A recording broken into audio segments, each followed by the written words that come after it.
আসসালামু আলাইকুম, সবাইকে জানাই আন্তরিক শুভেচ্ছা ও অভিনন্দন। আজকে আসলে কি নিয়ে কথা বলবো সেটা অলরেডি আপনারা জেনে গিয়েছেন যে কাতার বন্ধ কিনা, অর্থাৎ কাতারের ভিসা বন্ধ কিনা। তো কাতারের ভিসা যদি বন্ধ সংক্রান্ত বিষয় আলোচনা করতে চাই তাহলে আমি বলবো যে কাতারের ভিসা আসলে এখনও পরিপূর্ণভাবে বন্ধ হয়নি।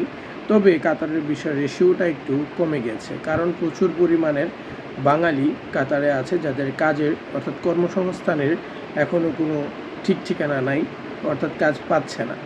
তাছাড়া আনস্কিল যে ওয়ার্কারগুলো আছে তারাও যাচ্ছে, তারা গিয়ে কোনো কাজ পাচ্ছে না, ক্লেম দিচ্ছে যে নিয়েছে কিন্তু কাজ দিতে পারে নাই।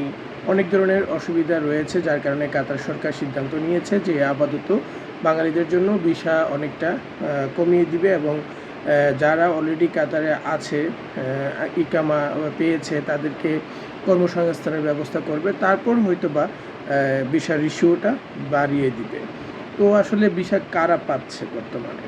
তো ভিসা যারা পাচ্ছে তারা হচ্ছে কোম্পানিটা একদম অথেন্টিক, অর্থাৎ যে কোম্পানিতে কাজ রয়েছে কাতারে, তাদের যে চাহিদা অনুসারে যে কয়জন লোক লাগবে, ওই কোম্পানিগুলো যদি ওই দেশের সরকারের কাছে বলে যে হ্যাঁ আমার লোক লাগবে, তারপর ওই দেশের সরকার এগুলো নিয়ে একটু তদন্ত করবে যে আসলে কাজ আছে কি না, তখন তাদেরকে ভিসা দিচ্ছে। ধরেন শতকরা 20%, হ্যাঁ, শতকরা 20% মানুষকেই ভিসা দিচ্ছে।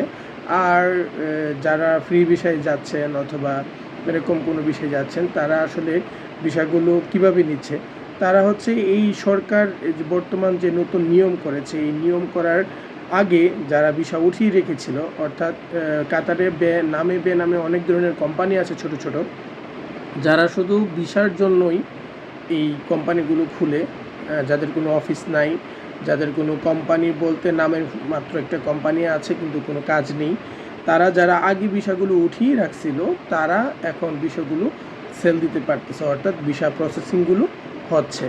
আর নতুন করে কোনো প্রসেস আপাতত হচ্ছে না। তো যারা নতুন করে ভিসার জন্য টাকা জমা দিবেন বা দিচ্ছেন, তারা খুবই একটু চিন্তা ভাবনা করে তারপরে বিশেষ করে কাতারের ভিসার জন্য আপনারা সামনের দিকে আগাবেন, অগ্রসর হবেন।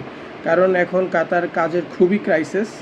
মানুষ অনেকেই অনেক কথা বলে যে ক্রাইসিস নাই, এই নেই সেই নেই, আসলে অনেক ক্রাইসিস। যারা কাজ জানে তারাও কাজ পাইতে অনেক সমস্যা হচ্ছে, আর যারা আলালের গড়ের দুলাল আছে, যে আগে যে কখনো কাজই করে নাই, তাদের জন্য তো খুব কঠিন অবস্থা। তো সাবধানে আপনারা ভিসা প্রসেসিংয়ের ক্ষেত্রে একটু সাবধান হবেন। এই হচ্ছে আমার কথা। ভালো থাকবেন, সুস্থ থাকবেন। আসসালামু আলাইকুম।